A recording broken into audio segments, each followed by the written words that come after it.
हम चैप्टर 5 के पार्ट 2 में हैं। तो अगर मैं प्रीवियस पार्ट की बात करूं, प्रीवियस पार्ट का एक बार आपको रिवाइज करा देती हूँ, फिर आज के पार्ट में हम क्या पढ़ने वाले हैं ये आपने वैसे देख ही लिया होगा, फिर भी मैं आपको अच्छे से बता दूंगी। तो प्रीवियस पार्ट की अगर मैं बात करूं पार्ट 1 में, जिसमें हमने चैप्टर का इंट्रोडक्शन पढ़ा था, यानी ई बिजनेस क्या होता है, तो उसके बारे में पढ़ा था। स्कोप मतलब वो कहाँ परफॉर्म होता है, ये बिजनेस कैसे परफॉर्म होता है, किन पार्टीज के बीच में होता है, तो वो भी हमने उस पार्ट में बताया। तो पार्ट काफी इंपॉर्टेंट रहा है, तो उसका लिंक मैंने अपने इस वीडियो के डिस्क्रिप्शन में डाल दिया, जाके देख लीजिएगा।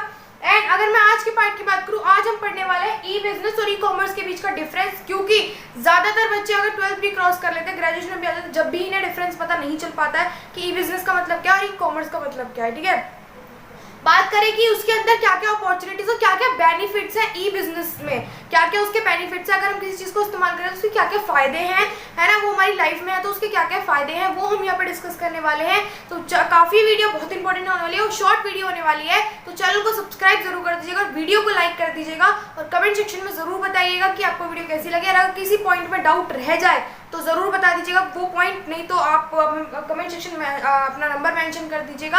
और स्टूडेंट्स, एक और इन्फॉर्मेटिव इन्फॉर्मेशन देनी थी आपको, हमारे चैनल पे effective notes and effective study material available है, वो भी free of cost. Study material अभी नहीं होगा, सीजन के एंड में, यानी टर्म 1 से पहले ग्रुप बनाएंगे, टर्म 2 से पहले ग्रुप बनाएंगे, उसमें हम डिस्ट्रीब्यूट करेंगे और उसकी प्रैक्टिस भी करेंगे। एंड अगर मैं बात करूँ नोट्स की, नोट्स इफेक्टिव स्टडी मटेरियल जो हमारा मतलब नोट्स इफेक्टिव है, वो आप अभी भी ले सकते हैं फ्री ऑफ कॉस्ट, हमें नंबर पे व्हाट्सअप करके, नहीं तो ईमेल से, नहीं तो इंस्टाग्राम से। ठीक है, और कमेंट सेक्शन में बता सकते हैं। तो चलिए शुरू करते हैं, ई बिजनेस वर्सेस ई कॉमर्स। ई बिजनेस का मतलब पहले जान लेते हैं। ई बिजनेस बहुत ही वाइडर टर्म है, बहुत बड़ी टर्म है, और ई कॉमर्स ई बिजनेस का ही पार्ट है।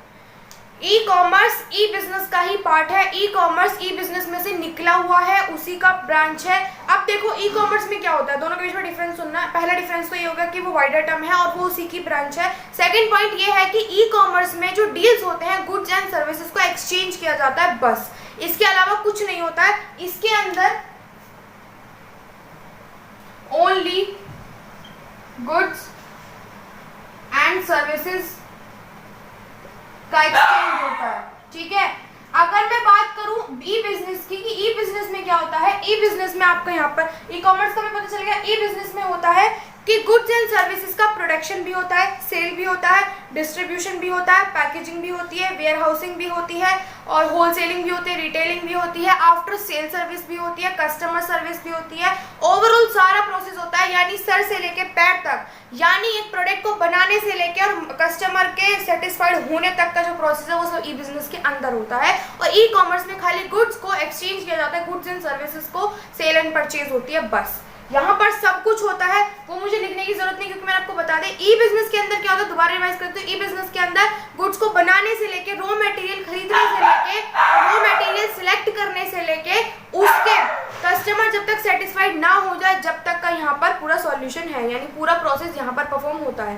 अगर मैं बात करूँ ई कॉमर्स की, ई कॉमर्स के अंदर खाली गुड्स एंड सर्विसेज एक्सचेंज होती है, बस। ठीक है, मैं बात करूँ अगर बेनिफिट्स की, बेनिफिट्स में पहले बेनिफिट की बात करूँ, easy to form and lower investment is required. इसको बनाना आसान है, क्योंकि आप कहीं भी बैठ के ऑनलाइन कुछ भी कर सकते हैं, ऑनलाइन एक अकाउंट खोल सकते हैं। इसको बनाना बहुत आसान है, इन्वेस्टमेंट तो लगती नहीं। इन्वेस्टमेंट ये समझ लो कि कुछ डाटा लगता होगा इंटरनेट का, बस, और इन्वेस्टमेंट में और है ही क्या, या आपका जो फिंगरप्रिंट, आप फिंगर से टाइपिंग करते हो वो होता है, बस, और इन्वेस्टमेंट है ही क्या, उसको भी इन्वेस्टमेंट थोड़ी बोलेंगे। तो पॉइंट हमें पहला क्लियर हो गया। इसको बनाने के लिए बाकी और लाइन टू लाइन जरूर पढ़ लेना, लाइन टू लाइन पढ़ लोगे अभी इसके तुरंत बाद तो फटाफट दिमाग में चीजें बैठ जाएंगी। इसका भी एक साइकोलॉजिकल फैक्टर उसे एक वीडियो में जरूर बताऊंगी, वीडियो आने वाली है धमाकेदार, एक वीडियो आप लोगों के लिए बहुत ही खास है, उसकी अनाउंसमेंट मैं बाद में करने वाली थी।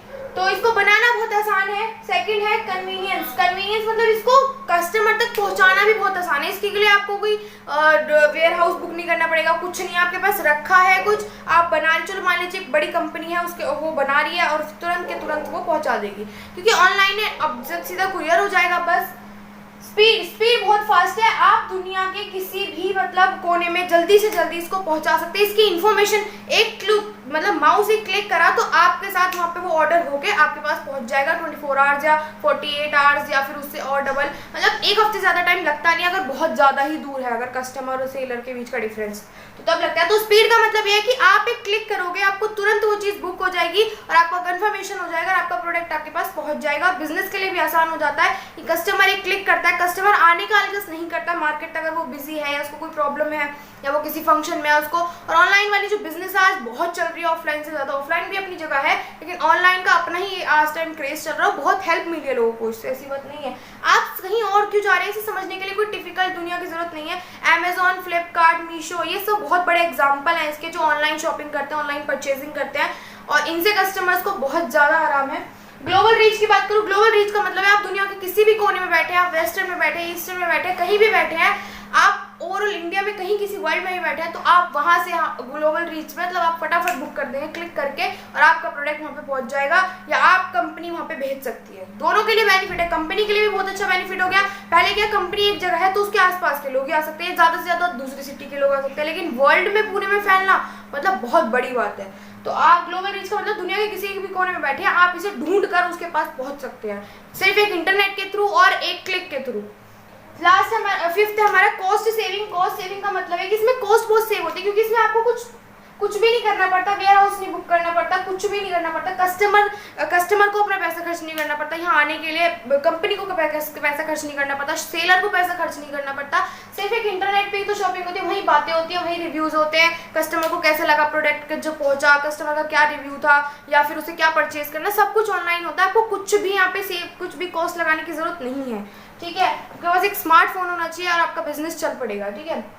बाकी ऐप्स है जैसे मीशो, फ्लिपकार्ट, ये तो आपको देते ही बहुत अच्छी फैसिलिटीज है। 6 पॉइंट की अगर मैं बात करूं, movement towards a paperless society. अगर आप नोटिस कर रहे होंगे कि जो भी ऑनलाइन शॉपिंग होती है वो पेपरलेस होती है। अगर मैं बात करूं जैसे आज किसी भी एक इंसान को कोई इलेक्ट्रॉनिक आइटम लेना है इलेक्ट्रॉनिक दुकान से, तो उसे क्या पेपर पे साइन करना पड़ेगा, बिल बनेगा। बिल तो जरूरी है लेकिन बहुत सारे पेपर वर्क करने पड़ते हैं एक बड़े प्रोडक्ट के लिए। मान लीजिए मुझे एक कार निकलवानी है कैश में भी या फिर इंस्टॉलमेंट में भी, तो क्या है, तो मुझे तब भी पेपर बहुत ज़्यादा साइन करने पड़ेंगे, यानी पेपर वर्क काफ़ी होता है अगर ऑफलाइन शॉपिंग की मैं बात करूँ। लेकिन अगर मैं ऑनलाइन शॉपिंग की बात करूँ तो यहाँ पर इतना पेपर वर्क ना तो कंपनी को करना पड़ता है और ना ही कस्टमर को करना पड़ता है। कंपनी थोड़ा बहुत करती है लीगल फॉर्मेलिटीज़ के लिए, जिससे कस्टमर का एक प्रूफ रहे हमारे पास भी और कस्टमर के पास भी कि उसने शॉपिंग की है, ठीक है। तो कहीं ना कहीं ये जो ई बिजनेस है, ई कॉमर्स है, हमें उस तरफ मूव करा रहा है जो पेपरलेस सोसाइटी है, जहाँ पे पेपर का इतना कोई काम है लेकिन ऑनलाइन है, ऑनलाइन हो रहा है, फिजिकली यहाँ पे कुछ भी नहीं हो रहा है। ऑनलाइन सारे पेपर आते हैं, अगर आप देख लो कोई फ्रॉड थोड़ी है, लीगली तरीके से काम हो रहा है हर जगह। तो बहुत ट्रस्टेबल ऑनलाइन शॉपिंग हो गई है आज के टाइम में। पहले लोगों ने विश्वास नहीं करा था लेकिन अभी काफ़ी चीज़ें बहुत अच्छी हो गई हैं, बहुत अच्छी फैसिलिटी देते हैं ये लोग। तो कहीं ना कहीं हमारे पॉइंट सारे क्लियर हो गए होंगे, मैं उम्मीद करती हूँ। अगर नहीं होते हैं तो कमेंट सेक्शन में बता दीजिएगा। और आज की वीडियो में बस इतना ही था, मिलेंगे पार्ट 3 में इस चैप्टर के।